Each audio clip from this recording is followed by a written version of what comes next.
le monde, je m'appelle Brian et aujourd'hui je suis avec Soldat Victoire. On va faire, j'avais une question à lui poser. Et déjà, est-ce que tu peux te présenter pour les gens qui te connaissent pas?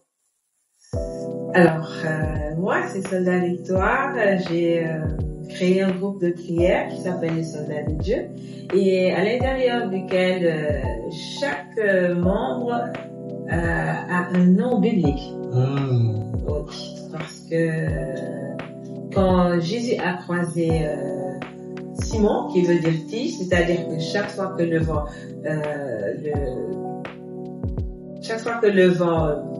souffle à gauche, il va à gauche, et quand le vent souffle à droite, il va à droite. Et donc, en croisant Jésus lui a dit, tu t'appelleras plus Simon, tu t'appelleras Pierre. Ce sera au vent maintenant de changer de direction quand tu vas te croiser. Et le vent dans la Bible représente l'ennemi. Ok. Voilà. Donc chacun de nous, en rentrant dans ce groupe de prière, change de nom. Ok. Voilà. Donc c'est pour ça. Et moi, comme j'aime prier pour ceux qui sont dans les difficultés, combattre pour eux spirituellement, j'ai choisi le nom Victoire. Ok, d'accord. Donc toi, ce serait Soldat Victoire, c'est ça? Oui, Soldat Victoire. Ok, super. Bah écoute, Soldat Victoire, j'ai une question aujourd'hui. Tu sais, dans un monde où c'est de plus en plus dur de suivre la parole de Dieu et de s'y connecter, moi je me demandais, est-ce que c'était pas plus simple avant de suivre Dieu finalement? Parce que moi je me disais que ce serait pas mal de vivre à l'époque où Jésus était encore là, tu sais, que je puisse voir ce qu'il fait, voir ses miracles et pouvoir le suivre au quotidien. Tu sais, je me demande, est-ce que c'était pas plus simple avant, quand Jésus était là? Non, c'est vrai que bon, ça aurait été bien d'être du temps de Jésus, pouvoir le voir physiquement et tout. Mais en partant, en montant au ciel, il a dit, je prierai le Père pour qu'il vous envoie un autre consolateur.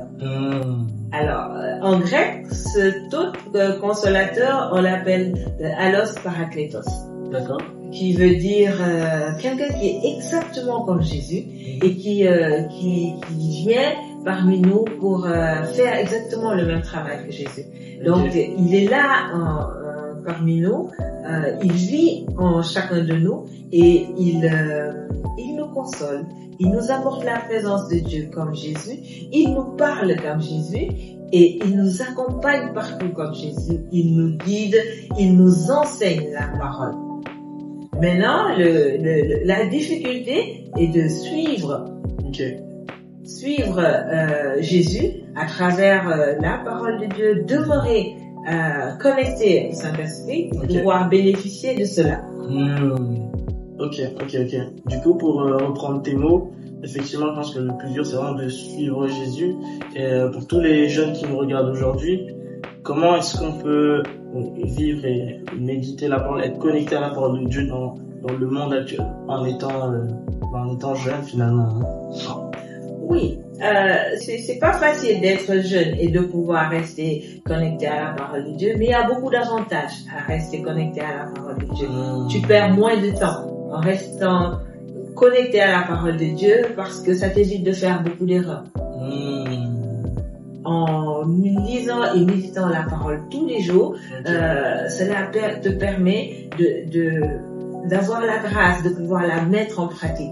Et en la mettant en pratique, tu ne fais pas beaucoup d'erreurs que les jeunes font, qui leur font perdre beaucoup de temps. Ok.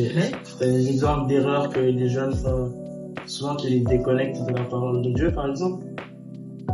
Oui, il y a beaucoup par exemple, en restant connecté au Saint-Esprit par la lecture et la méditation de la parole de Dieu, il y a beaucoup de péchés que tu ne vas pas faire parce que dans la parole de Dieu, Dieu t'aura montré que ça, ce n'est pas bon. Ça, parce que Jésus, à travers le Saint-Esprit, nous montre le chemin, la vérité et la vie. Et il y a beaucoup de choses que nous faisons qui ne sont pas la vérité.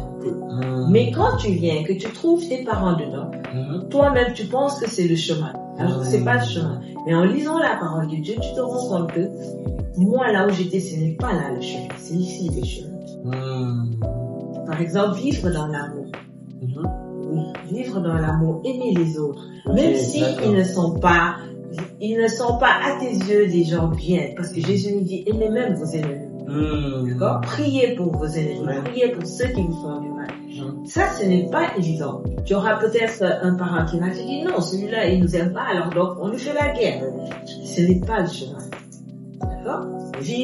S'imposer de vivre dans la paix et la joie. Car Jésus nous dit, soyez dans la joie. Alors tu n'as pas le droit parce qu'un événement s'est passé dans ta vie, de demeurer dans la tristesse.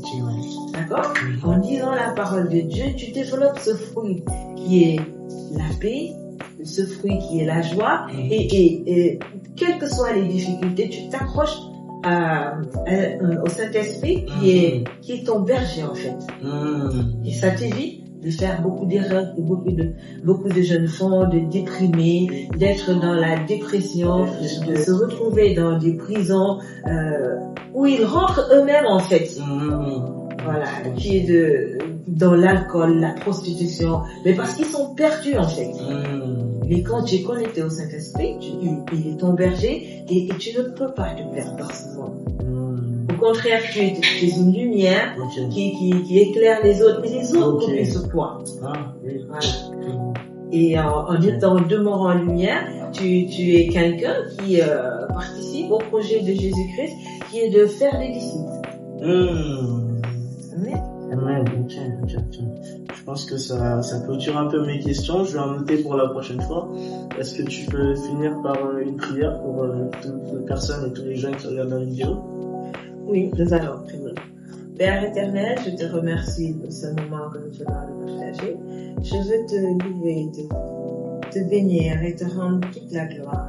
Je te demande de poser ta main puissante sur tous les jeunes, afin qu'ils puissent demeurer connectés à la parole de Dieu et demeurer des lumières dans ce monde.